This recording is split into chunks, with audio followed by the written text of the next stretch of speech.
3 women disappeared, without a scream, without a witness, and without leaving a single clue behind. In a quiet American town, where nothing dangerous ever happened, fear arrived with the storm. But when investigators uncovered hidden tunnels beneath the town, they realized the nightmare was far from over. Because someone had been watching these women for years, and the next storm was already coming. The rain had been falling over the small coastal town of Black Hollow, Maine for almost 3 straight days. Thick gray clouds covered the sky so completely that even during the afternoon the streets looked dark and empty. Black Hollow was the kind of American town where everyone knew each other's routines. The diner opened before sunrise, the hardware store owner swept the sidewalk every morning, and people rarely locked their doors at night. Nothing truly strange had happened there in decades. That peaceful image shattered the moment 26-year-old Emily Carter failed to return home. Emily worked as a night receptionist at a small roadside motel just outside town. She was known for her calm personality, warm smile, and dependable nature. Every evening she called her younger sister before driving home along Harbor Road. But on that cold Thursday night, the call never came. Her car was discovered the next morning parked neatly beside the old lighthouse overlook. The engine was off. Her purse remained on the passenger seat. Her phone had disappeared. There were no signs of struggle, no damaged windows, no clues explaining why she had vanished into the freezing coastal fog. Police believed at first that she may have walked away on her own for personal reasons, but Emily's family insisted something was terribly wrong. Emily had been making plans for the weekend. She had groceries in her apartment, laundry half finished, and movie tickets sitting on her kitchen table. Nothing suggested she intended to disappear. As concern spread across Black Hollow, local officers organized search teams along the cliffs and wooded trails near the overlook. Volunteers carried flashlights through thick rain and mud while rescue dogs searched the coastline below. Yet hour after hour, nothing was found. No footprints. No jacket. No phone signal. It was as if Emily had stepped into the darkness and simply dissolved into it. The town tried to continue normally, but fear quietly settled into everyday life. Parents stopped letting teenagers stay out late. Store owners closed earlier than usual. Conversations became whispers. People checked over their shoulders while walking to their cars at night. Then, only 8 days later, another woman disappeared. Sophia Bennett was 32 years old, a middle school art teacher known throughout town for organizing community events and painting murals around Black Hollow. Unlike Emily, Sophia vanished during broad daylight. Witnesses saw her leaving a grocery store around 4:30 p.m., carrying 2 shopping bags. Security footage showed her walking through the parking lot toward her blue SUV. Then the camera briefly glitched during a rainstorm power fluctuation. When the video returned 7 seconds later, Sophia was gone. Her SUV remained parked exactly where she left it. The grocery bags were found resting beside the driver's door, untouched in the rain. This second disappearance transformed concern into panic. State investigators arrived from Augusta and established a temporary command center inside the town hall. Detectives interviewed nearly every resident in Black Hollow. Rumors spread faster than facts.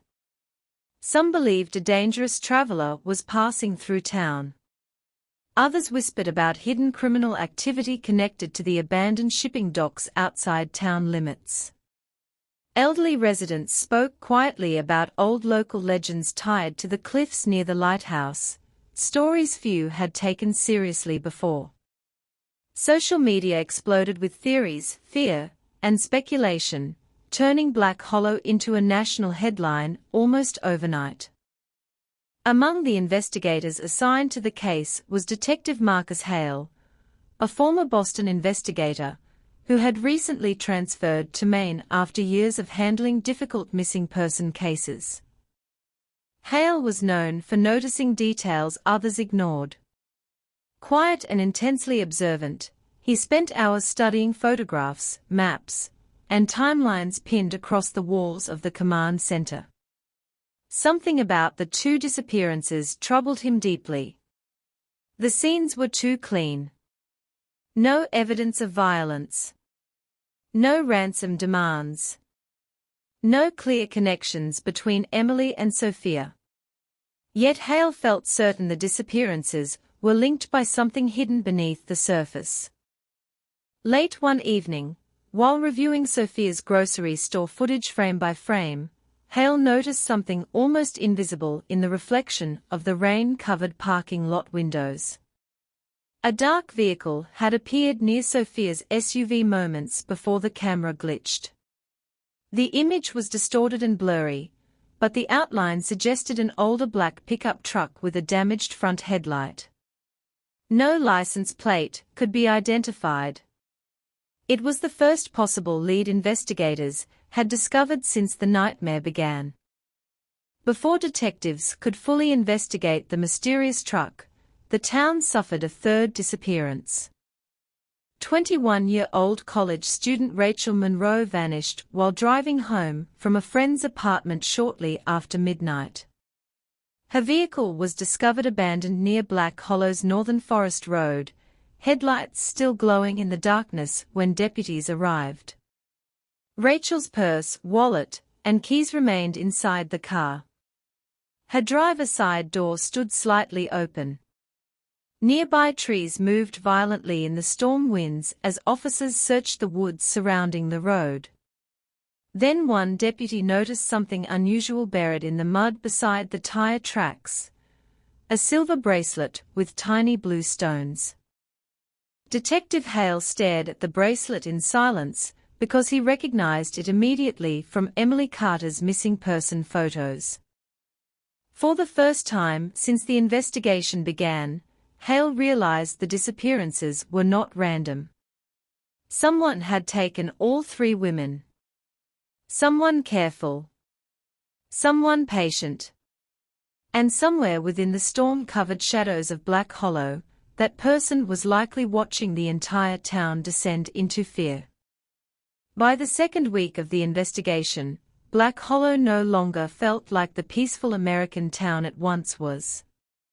News vans lined the streets near the town hall, reporters stood beneath umbrellas giving live updates in front of camera crews, and strangers from neighboring counties filled the diners discussing theories about the three missing women.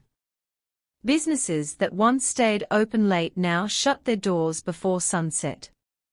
Porch lights remained on throughout the night across nearly every neighborhood.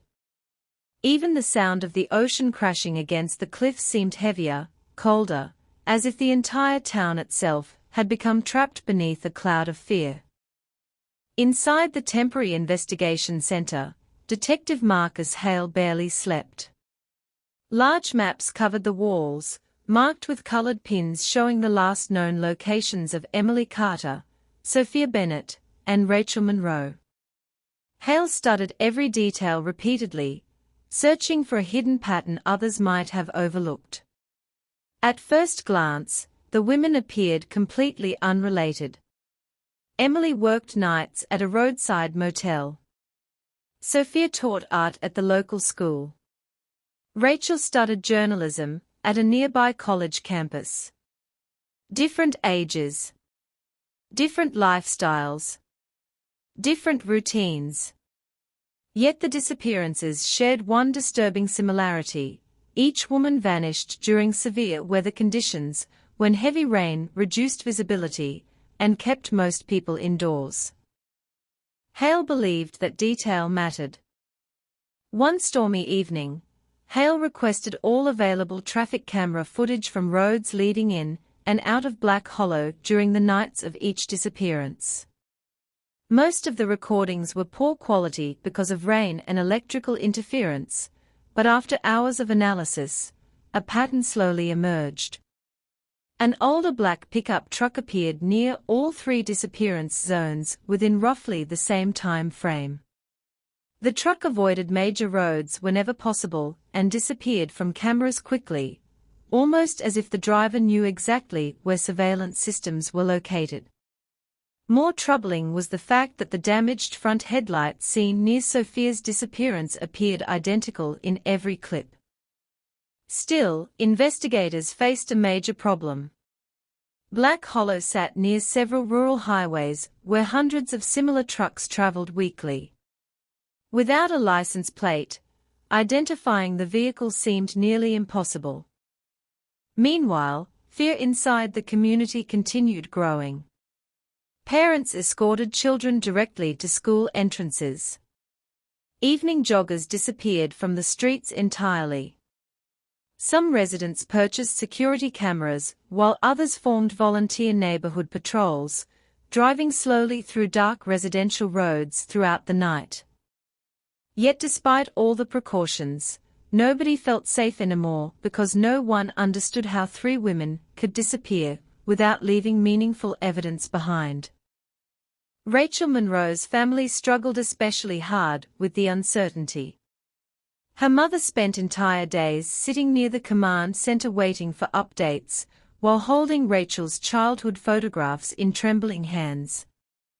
Reporters constantly approached grieving families asking questions, forcing local police to establish barriers outside several homes for privacy.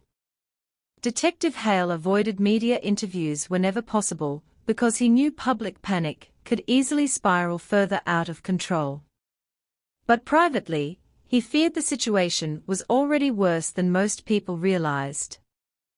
During another late-night review session, Hale discovered something unusual hidden inside Rachel's phone records. Just hours before her disappearance, Rachel had received 3 calls from an unregistered number. The calls lasted only a few seconds each. Investigators traced the signals to disposable prepaid phones purchased from different towns across Maine. On the surface it seemed like another dead end, but one detail caught Hale's attention.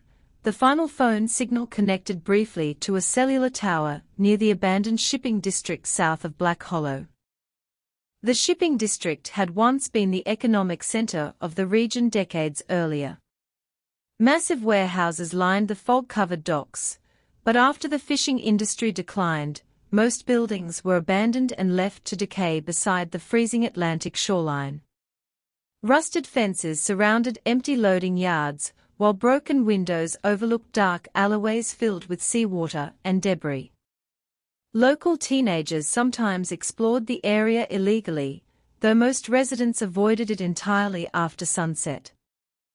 The next morning, Hale led a search team through the abandoned district. Rain hammered the metal rooftops overhead, while officers moved carefully through collapsing warehouses with flashlights drawn. Inside one storage building, investigators discovered evidence that immediately shifted the entire direction of the case. Hidden beneath old shipping tarps sat a folding table covered with empty food containers, bottled water, portable batteries, and recent newspaper clippings about the disappearances. Nearby officers uncovered blankets, fresh tire marks, and traces of mud matching the roads near Rachel's abandoned car. Someone had been using the warehouse recently. As forensic teams processed the scene, Hale explored deeper into the structure alone. The building extended far larger underground than expected, containing narrow maintenance corridors connected to old shipping tunnels beneath the docks. Water dripped steadily from rusted pipes as his flashlight beam moved across concrete walls stained by decades of saltwater exposure.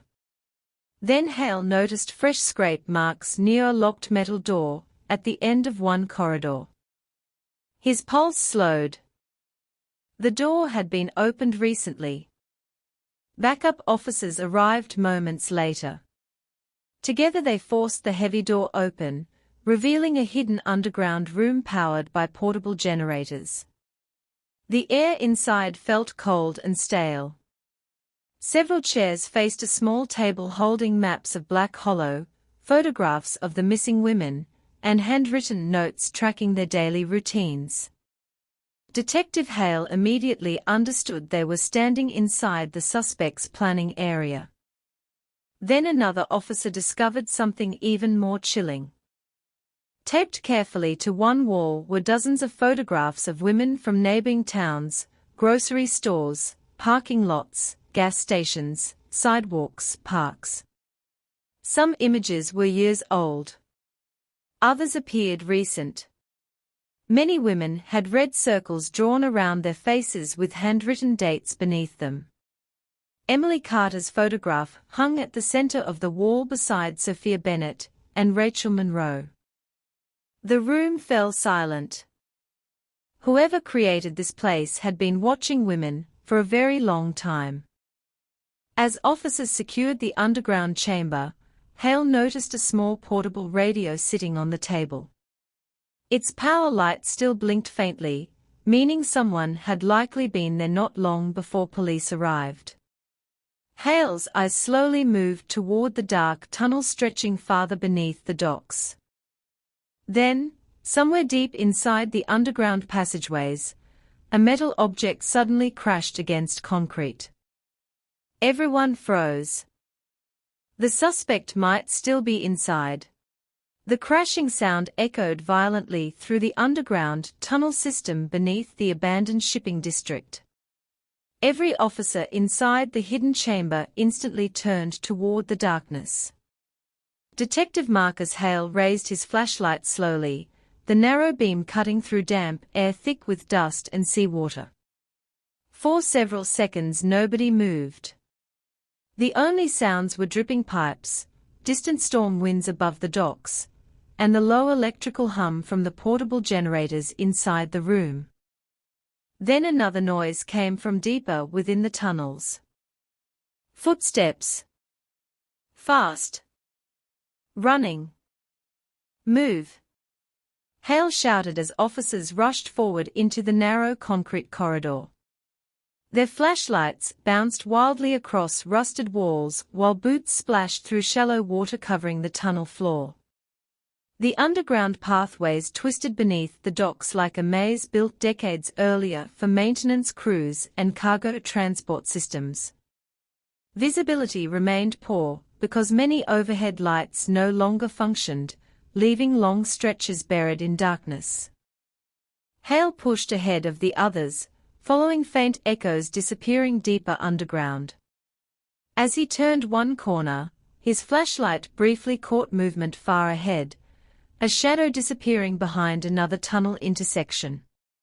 The figure appeared tall, wearing a dark rain jacket with the hood pulled low over the face. Before Hale could close the distance, a heavy metal gate suddenly slammed down between sections of the corridor with a violent crash, blocking the pursuit entirely. The suspect had escaped.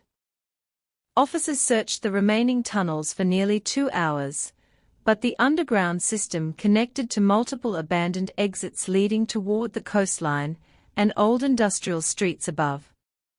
Whoever had created the hidden chamber clearly knew the tunnels better than anyone else. By the time additional units secured the area, the figure had vanished completely into the storm-covered night. Although the escape frustrated investigators, the underground room provided the first major breakthrough in the case. Forensic teams worked non-stop through the night collecting fingerprints, fibers, food packaging, handwritten notes, and electronic equipment. Detectives hoped the evidence would finally identify whoever had been watching the women of Black Hollow. But as investigators processed the chamber, Hale became increasingly disturbed by what the room revealed psychologically. The suspect had not acted impulsively.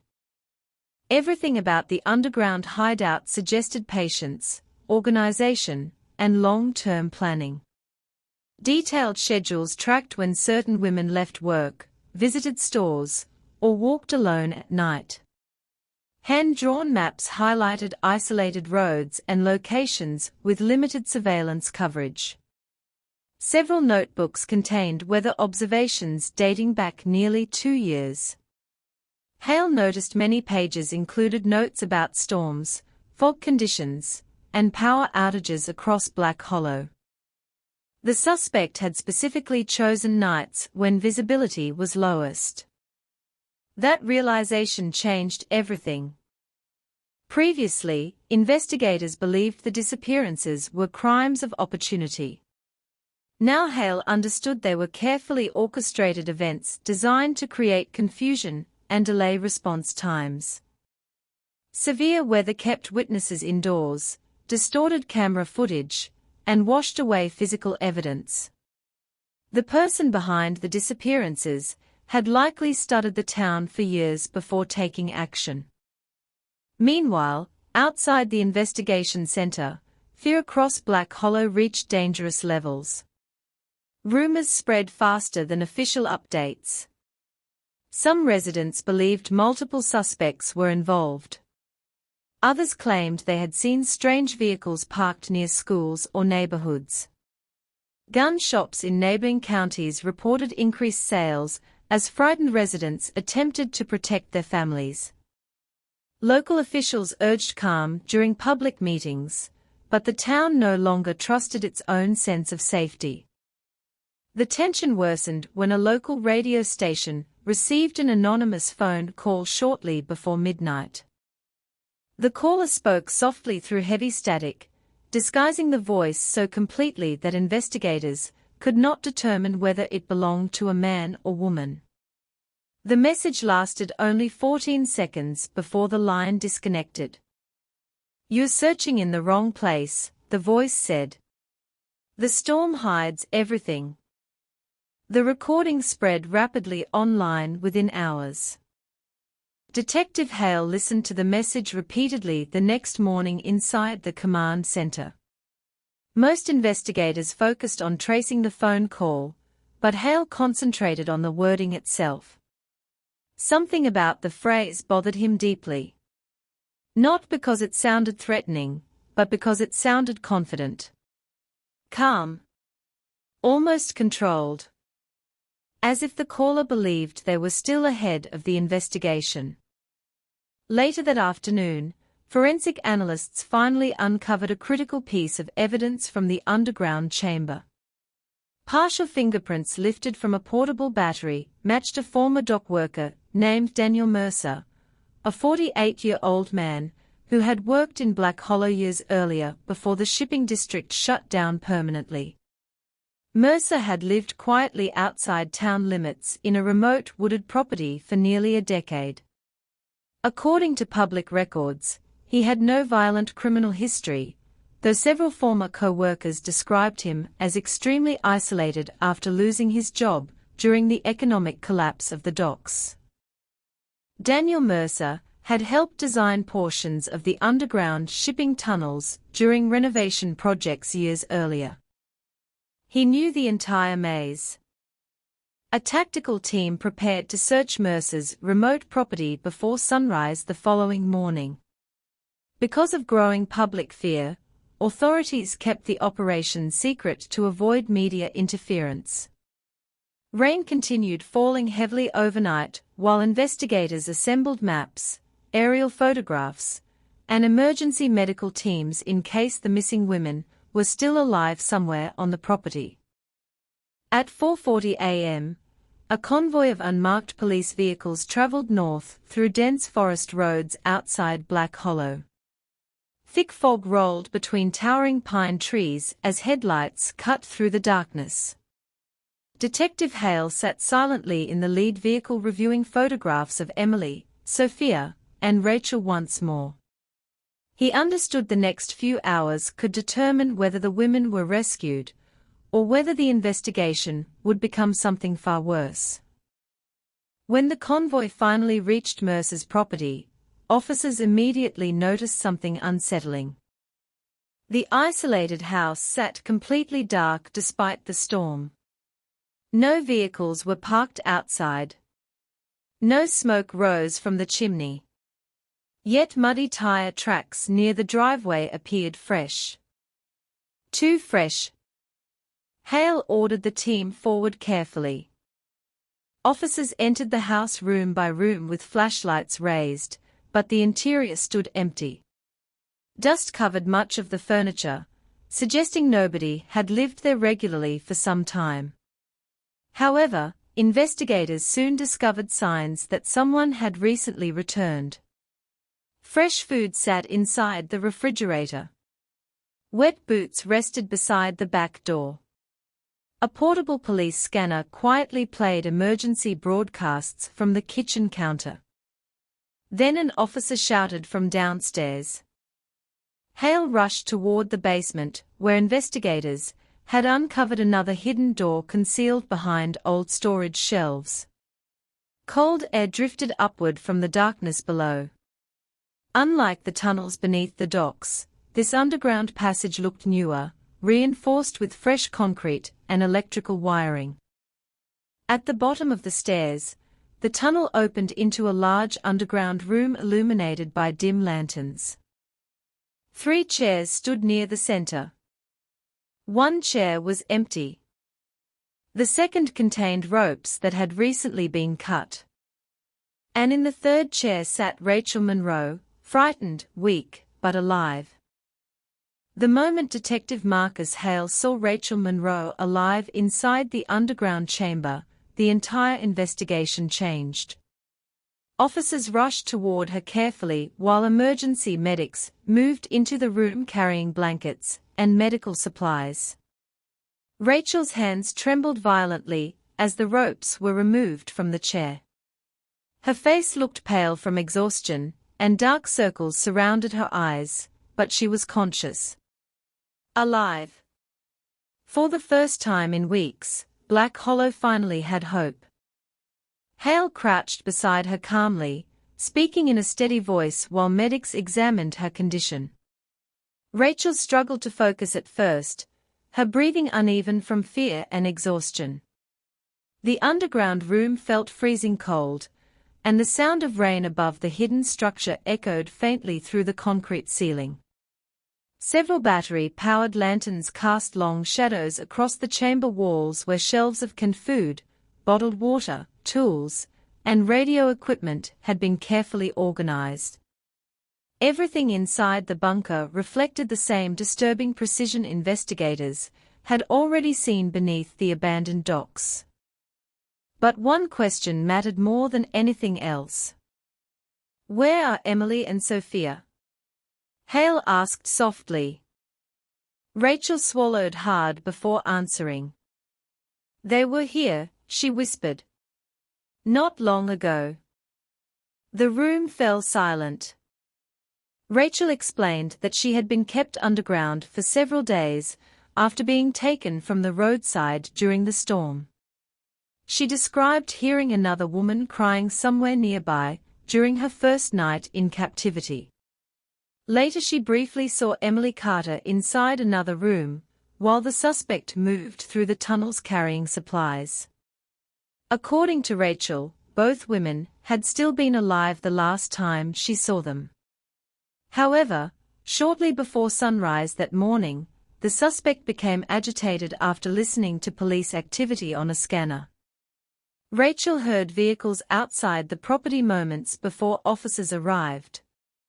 Soon afterward, the suspect disappeared deeper into the underground tunnels beneath the house. The realization hit investigators immediately. Daniel Mercer might still be somewhere below them. Tactical officers spread throughout the underground structure searching connected tunnels and storage rooms hidden beneath the property. The system extended far larger than anyone expected. Narrow corridors stretched beneath the surrounding forest with multiple reinforced doors, backup generators, ventilation shafts, and hidden exits leading into the woods. Mercer had spent years building the underground network in total secrecy. As search teams moved deeper below ground, Hale discovered something that disturbed him even more than the tunnels themselves. One room contained dozens of carefully labeled cassette recordings stacked across metal shelves. Many tapes included dates going back nearly 10 years. Nearby journals detailed Mercer's growing obsession with isolation, storms, and the belief that modern society had become false and noisy. His writings described Black Hollow as a town asleep beneath masks, while storms represented moments when truth replaced routine. Hale quickly realized Mercer had not viewed himself as a criminal mastermind. In his damaged state of mind, he believed he was creating control within chaos. The psychological profile painted a deeply troubled man who had slowly separated himself from reality over many years. Then another officer called Hale urgently into a side corridor. Investigators had found a second underground chamber hidden behind a reinforced steel door. Inside, medics discovered Emily Carter wrapped in blankets near a portable heater. Weak but conscious, she immediately broke down in tears after seeing rescue teams enter the room. Officers carefully helped her to safety while Hale continued asking about Sophia Bennett. Emily's expression changed instantly. "She tried to escape," Emily whispered shakily. "During the storm 2 nights ago." According to Emily, Sophia managed to unlock part of her restraints during a power outage caused by lightning near the property. She attempted to flee through one of the underground forest exits, while heavy rain and darkness covered the area outside. Mercer chased after her into the woods. Emily never saw Sophia return. The search operation expanded immediately. As daylight slowly emerged through thick rain clouds above Black Hollow, dozens of officers, rescue teams, and volunteers searched the dense forest surrounding Mercer's property. Helicopters circled overhead, while tracking dogs followed partial trails through mud and flooded terrain. Hours passed with no sign of either Sophia or Mercer. Fear began rising once again inside the command center, because investigators worried Mercer might still be hiding somewhere nearby.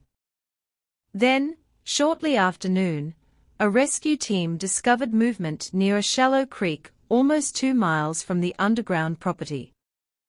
Sophia Bennett emerged weakly from the forest wrapped in a rain-soaked emergency blanket provided by rescuers. Exhausted and dehydrated, she had spent nearly 2 days hiding inside an abandoned hunting cabin after escaping during the storm.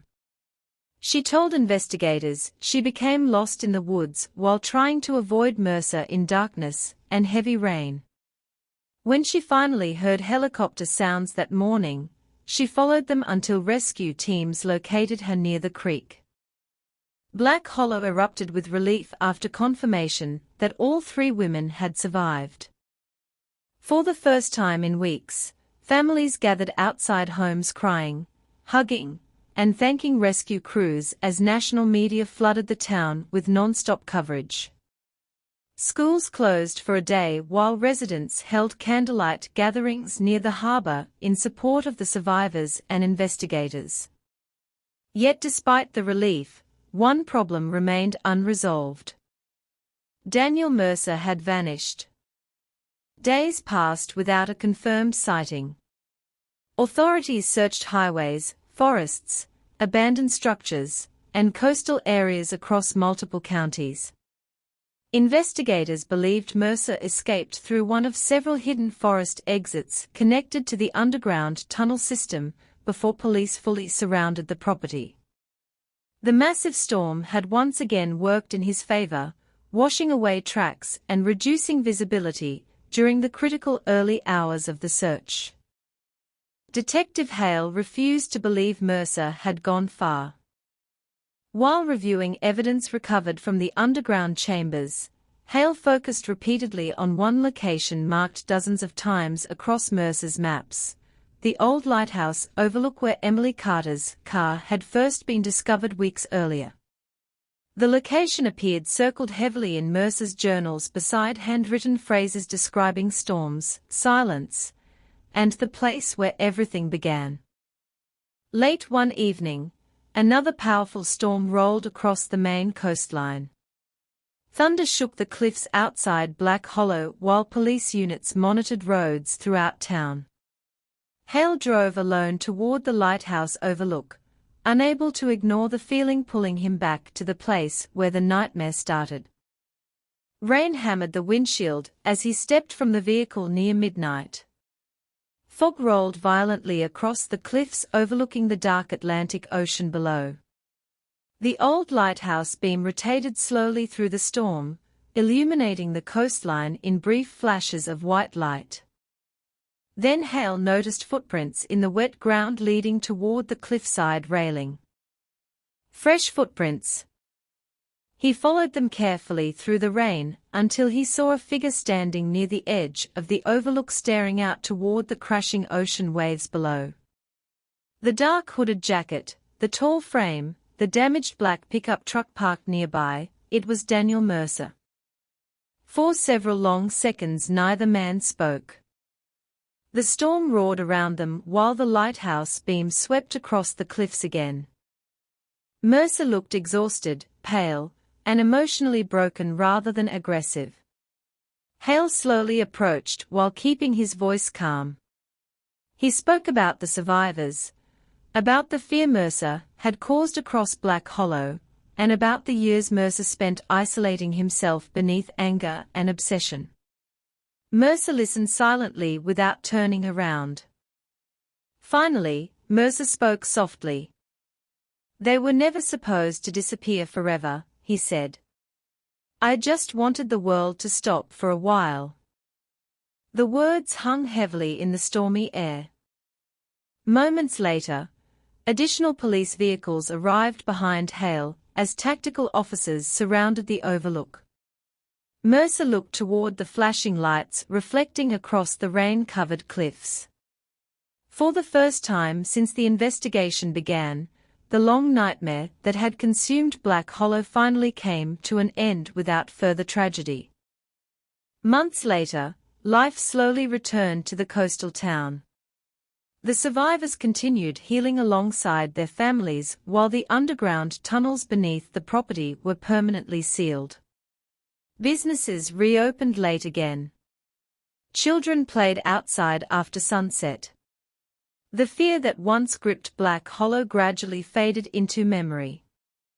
But even years later, residents still remembered the season when 3 women vanished during the storms, and how an entire town learned that sometimes the most frightening dangers are not monsters hiding in darkness, but ordinary people who quietly lose themselves inside it.